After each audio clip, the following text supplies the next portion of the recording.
నమస్కారం. ఎంసీఎన్ వార్తలకి స్వాగతం. ముందుగా ముఖ్యాంశాలు. ఇక వార్తల్లోని వివరాలు. పలమనేరు నియోజకవర్గం బైరెడ్డిపల్లి మండలం చప్పిడిపల్లి పంచాయతీలో బాబు షూరిటీ భవిష్యత్తుకు గ్యారంటీ కార్యక్రమంలో భాగంగా మాజీ మంత్రి అమర్నాథ్ రెడ్డి పర్యటించారు. రాష్ట్ర వ్యాప్తంగా అంగన్వాడీ కార్మికులు, పారిశుద్ధ్య కార్మికుల సమస్యలను రాష్ట్ర ప్రభుత్వం పరిష్కరించకపోతే పారిశుద్ధ్య కార్మికులే రాష్ట్ర వ్యాప్తంగా వైసీపీ ప్రభుత్వంను ఊడ్చి గంగలో వేస్తారని సిపిఐ పార్టీ జాతీయ కార్యదర్శి నారాయణ హెచ్చరించారు. పలమనేరు నియోజకవర్గం ఐసీడీఎస్ ఆఫీస్ నందు సోమవారం అంగన్వాడీ 28వ రోజు జోరు వానలో కూడా గొడుగులతో నిరసన తెలిపారు.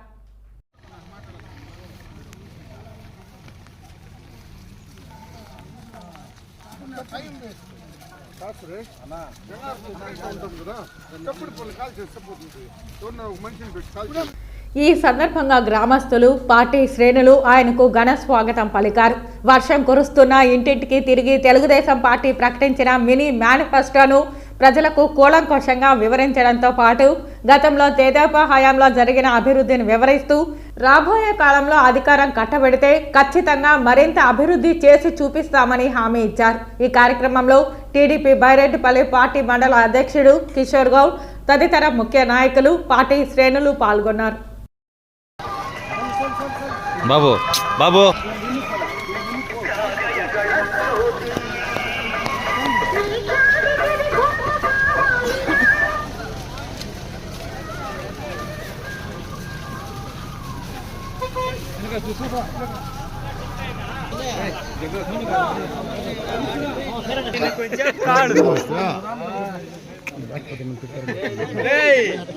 సచ్చేటప్పుడు పూలు తెలియదు.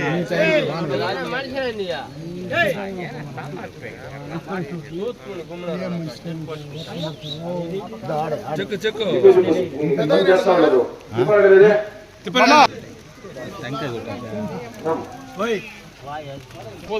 గ్రామ పంచాయతీ రంగారావు గ్రామంలో మన నాయకుడు అపూర్వ స్వాగతం పలికిన ప్రతి ఒక్క తెలుగుదేశం, అదేవిధంగా చెప్పపల్లి గ్రామ పంచాయతీ అదేవిధంగా తెలుగుదేశం పార్టీ కార్యకర్తలకు, అదేవిధంగా జనసేన పార్టీ కుటుంబీకులందరూ కూడా పేరు పేరులో ధన్యవాదాలు తెలియజేసుకుంటూ ఆ కర్పూరం అంతా యాడు కొడతావా వెనకాల వెనకాల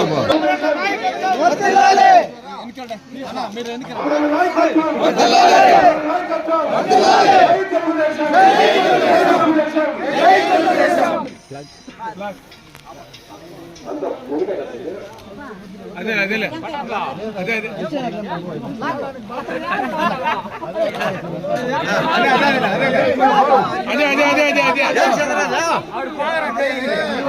గ్రామ పంచాయతీ కంగారుపూరు గ్రామ సోదరిమణులు, యువకులు, తెలుగుదేశం పార్టీ నాయకులు, జనసేన నాయకులకు అందరూ కూడా నా హృదయపూర్వక నమస్కారం.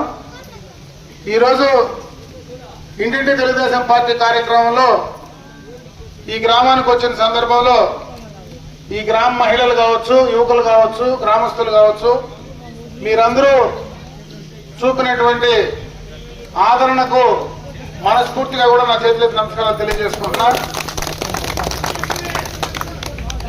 ఎప్పుడు గంగారపూర్కి వచ్చినా వాన వస్తుంది.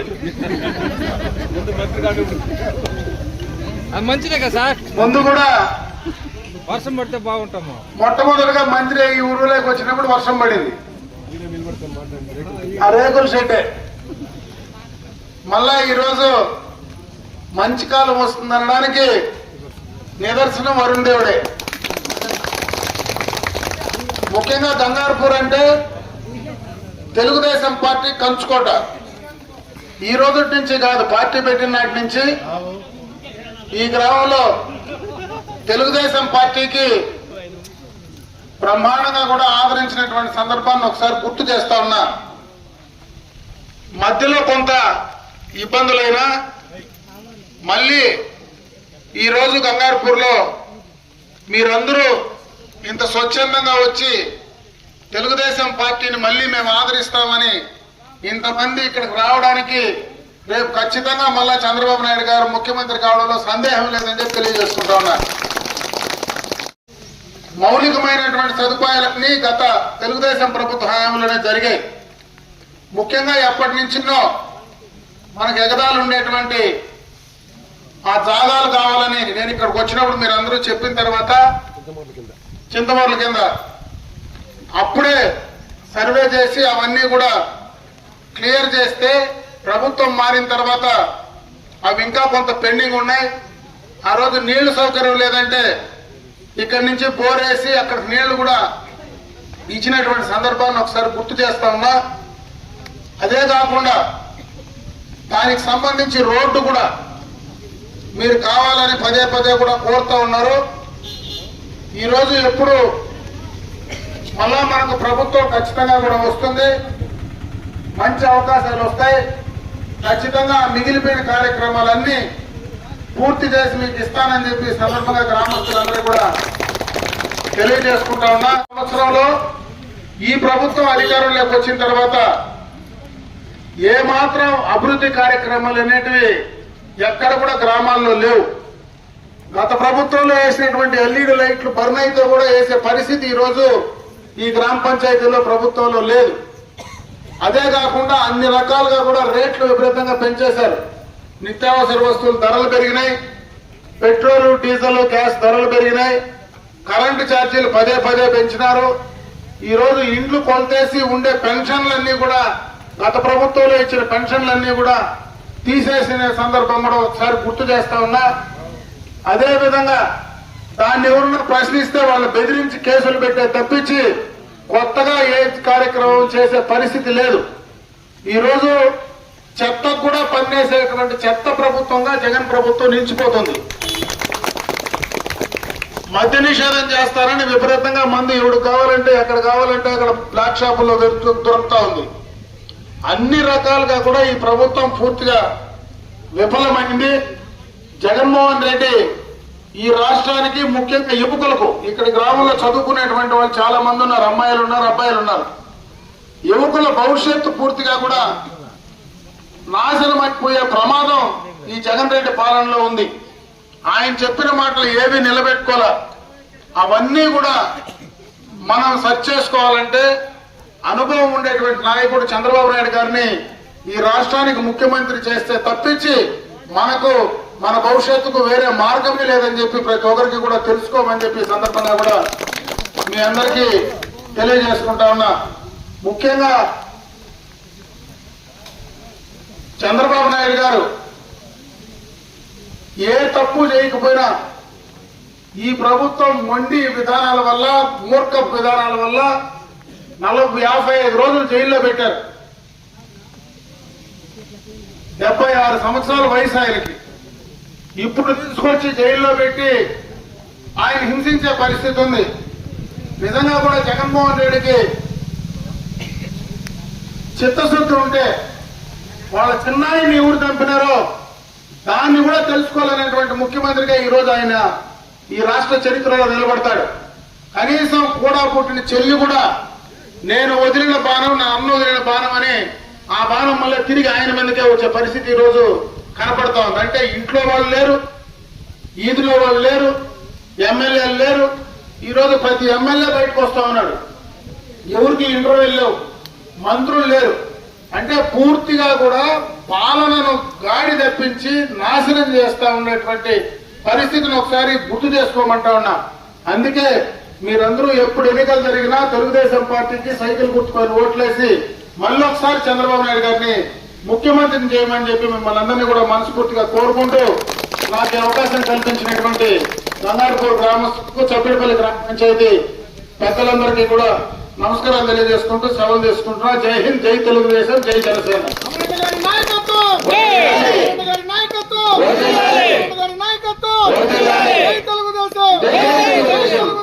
జై తెలుగుదేశం. జనసేన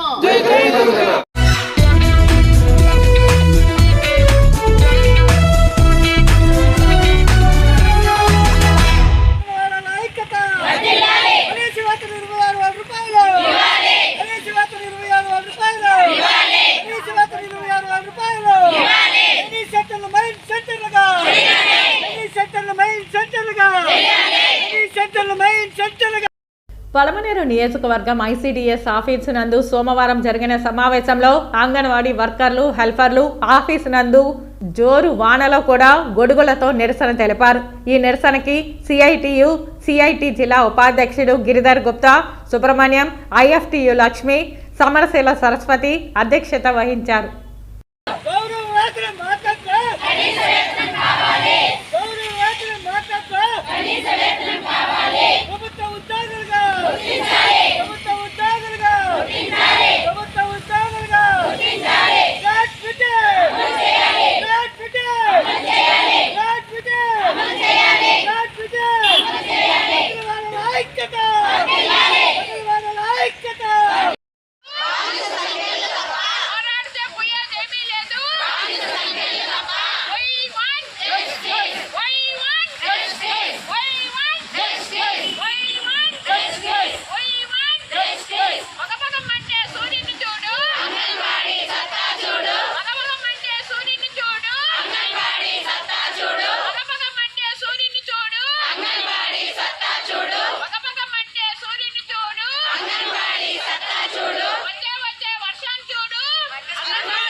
ఆరో రోజు కార్మికుల సమ్మె సందర్భంగా నగరికి విచ్చేసిన సందర్భంగా మున్సిపల్ కార్మికులకు సంఘీభావం ప్రకటిస్తూ సిపిఐ జాతీయ కార్యదర్శి నారాయణ పాల్గొన్నారు.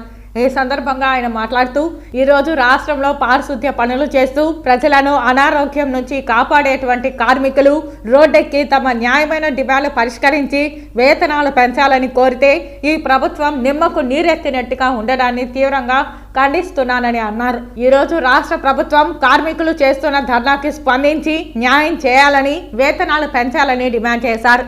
రాష్ట్రంలో అంగన్వాడీ కార్యకర్తలు 26 రోజులుగా సమ్మె చేస్తుంటే వారి సమస్యలను పరిష్కరించుకుంటా వారిపై ఎస్పా చట్టాన్ని తీసుకురావడాన్ని ఈ రాష్ట్ర ప్రభుత్వం తన గొయ్యి తానే తవ్వుకుంటున్నదని, మంత్రులు, ఎమ్మెల్యేలు మహిళా కార్మికులను కూడా చూడకుండా అసభ్యంగా మాట్లాడడాన్ని తీవ్రంగా ఖండిస్తున్నానని అన్నారు.